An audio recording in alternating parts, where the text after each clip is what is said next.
1 second. Sipper problem. Excuse me. Well, welcome back. Well, this is the return of to another monthly recap, or should I say, simply recap. I'm taking it off monthly because this is actually 2 months worth of stuff of Green Arrow. Yeah, 2 months. 4 books. Green Arrow 33. Green Arrow 34. Apologize for the crease. Was my box behind me. And Justice League United issue 3 and 4. Now my overall impressions of these 4 books. Start with the Green Arrow books. Broken Eye, in my opinion, basically was a very good arc for the series for Green Arrow, and really, yeah, that's when these 2 books Broken. I say Broken is wrapped up really, like this picks up right where the last issue leaves off with Amico, stuff like that. It's also revealed in this very issue that Deagle killed Richard Drago's father, Richard Dragon, New 52, is called, his original name is Richard Drago. Don't know why. He's black too. Apparently he disguised himself as the Green Arrow and killed his father. So apparently it's implied the Green Arrow's actually been active. With this very issue, it's implied that he's been active more than 5 years. So I'd say he's been active maybe almost 10 years, if possible. So that puts Green Arrow possibly pushing the age of 30, maybe just past the age of 30. But it does end very nicely, and it ends and concludes with this. Issue 34. By the way, you gotta love these two. You gotta love these covers.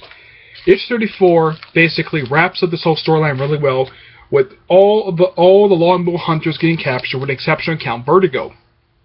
He is the only one not captured, but pretty much every single person who's part of the Longbow hunters is arrested by the cops, even afterwards, and the thing ends very nicely. But it also says to be continued 5 years later in Green Arrow Futures End #1, which I'm going to get that book. Just get it. And these 2 books are the last regular issues of Jeff Lemire's run on this title.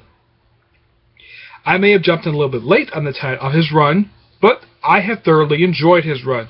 Though the Future One Shot is going to conclude his run, this basically concludes anything on the actual book itself. So, I get credit for Jeff Lemire writing such a fantastic run. He wrote this book for 18 straight, at least almost nearly 20 issues. He wrote this book for almost 2 years. He even wrote the Villains Month one-shot last year for the book, which was explaining the New 52 origin of the Count Vertigo. So, I'm giving both these books, because these books are so good over the past couple months, I give them both these books a 9 out of 10. I recommend you get these books right away before these books go bye-bye. Okay? I mean, off the shelves, the comic shelves, anyways. Next up is Justice League United, issue #3 and 4, which ends the Justice League Canada arc. And, by the way, this book is also written by Jeff Lemire. This book simply this first one continues like right where the last one leaves off. Even Lobo returns. Lobo has appeared in pretty much every single issue of these 2 books so far, though he appears very little in this book. But this kind of continues everything going on there. Even Supergirl gets active. She makes a cameo at the end of the previous book, and this book the team kind of comes together in an official way, but it's a nice way to wrap up. And by the way, this alien does appear in the book, but he doesn't appear. He was barely in the next book. Apparently, Lobo shows up completely out of nowhere on Ren, and basically just breaks the fight between him and the Justice League United. They're not officially call it in the following issue. And so basically ends that particular thing. But this is still a good book.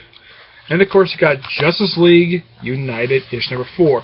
Despite the fact I'm not be talking about very much about these issues, but I'm just trying to give like a little bit of plot lines here and there, basically the fact why this book is so good.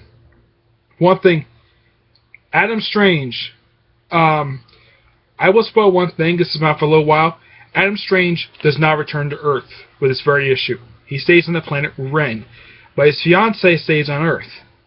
And of course, they finally, at the end of this particular issue, this one I will spoil, in this very issue, you finally get a chance to see this character pop up. Let's see if I can find her. Good picture of her. This one right here, promoted issue 0 as possibly part of the team. It takes her 4 issues after her debut to finally show up again. That's my only criticism of this book. Basically, you promote a hero in issue 0, you're part of this team, and she doesn't show up until the final part of the story? Okay. It's kind of a dumb idea, but it's a smart move. But, oh, and they use the bunker they arrive in as an official base of operations, so they can't operate. Now, there is mentionings in this issue of Forever Evil and what happened at the end of Justice League America. The recent volume that just wrapped up early this year. However, despite that, this book, I'm giving a 9 out of 10. This one I'm giving an 8.5, mainly because of that hero thing. That hero, I don't remember her name, I think like Ewonox, she's like some kind of Canadian hero. I don't mind Adam Strange being stranded on Iran. I have really no problem with that. But the female character, the brand new one they introduced at the start of the series, this show for 4 issues later, that's the only reason why I take the extra point off. The only reason why I give the other one 9 because it's not perfect, but it's still a good book to read. So, overall for this arc, this was a fantastic way for Jeff Lemire to set up this series. Making you Cassie, Mom's cutting up the apple pie now if you want some. Okay. Sorry about that. I give the overall arc a 8.5 out of 10. It's a fantastic arc. You should get it definitely while it's still out. Plus, also this month basically is Future's End one shot, which I will probably get if I get a chance to find it. Okay? Otherwise, that's it. Stay tuned for the next one whenever I do one of these. I'm still planning on doing Batman Monthly Recap, but I'm almost done with that. I'm doing 2 months worth of stuff. I still got about half dozen stuff to get, but I should be able to get that done hopefully before this month is over. And possibly get some stuff for this month's stuff. I may have doing 3 months worth of stuff for that monthly recap. But, oh yes, I have caught up with Batman Eternal. Yes. Up until the last couple issues, but I will do a special video on that one myself. And plus, there will be another comic corner coming up soon. Okay? See you then. Bye.